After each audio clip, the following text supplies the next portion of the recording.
विसरे सारो लोक शालन विसरी तूं। विसरे सारो लोक शालन विसरी तूं। तोखे केॾो मुंहुं सांडियो आहे साह में।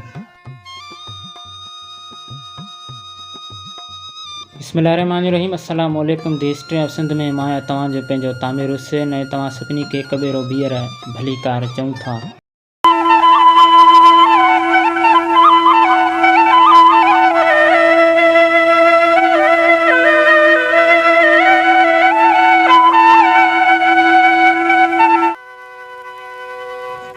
फौजिया सुमरो सिंध जी मशहूर अवामी गुलकार हुई। संदसि जन्म 1969 ईस्वी ते थर जे खारसर जबल किनारे हिकिड़े नंढड़े ॻोठ वीरवा में नथू खान सुमरे जे घर में थियो।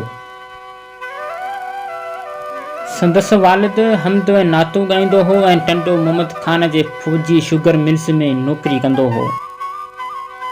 संदसि वॾा असल थर जा रहाकू हुआ। फौजिया सुमरो नंढपण ऐं जवानी टंडो मोहम्मद खान में गुज़ारी। फौजिया सुमरो मैट्रिक पास कयो। 16-17 सालनि जी उमिरि में हिन ॻाइणु शुरू कयो। रेडियो पाकिस्तान हैदराबाद ते अनवर बलोच ऐं नसीर मिर्ज़ा खेसि मुतारिफ़ करायो। संदसि शुरूआती कलाम बेक़दुरा क़दुरु न कयड़ई को ॾाढो मशहूरु थियो। क़दुरु न कयड़ई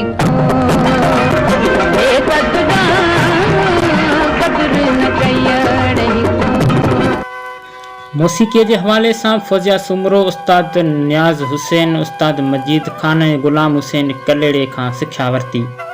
लोक मौसीक़ी संदसि मक़बूलियत जो सबबु बणी। हिन सिंधी, उर्दू, सराइकी, बलोची, मारवाड़ी ॿोलियुनि में ॻायो।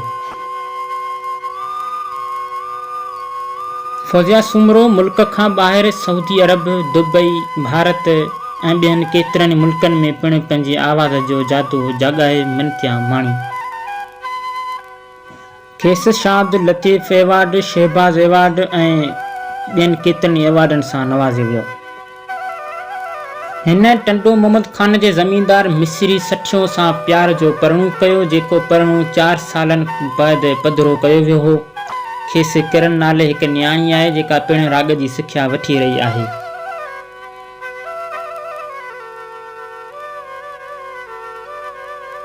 फौजिया सुमरो 4 सेप्टेम्बर 2002 ईस्वी ते गुर्दनि जी तकलीफ़ सबबु लाॾाणू करे वई।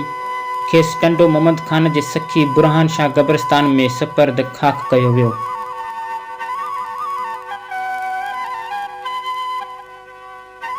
इंशाअल्लाह उम्मीद आहे तव्हां सॼणनि खे वीडियो ज़रूरु पसंदि आयो हूंदो। असांजी कोशिशि आहे त तव्हांखे रोज़ बरोज़ सुठा ऐं हिस्ट्रिकल वीडियो अवां सॼणनि ताईं पहुचायूं। सो अवां सॼण बि असांखे फुल सपोर्ट कयो ऐं असांजे हिन चैनल खे ज़रूरु सब्सक्राइब करियो। असांजी वीडियो खे बि लाइक करियो। त मिलंदासीं हिकु नई दिलचस्प वीडियो में। तेसि ताईं असांखे ॾियो इजाज़त। अल्लाह हाफ़िज़।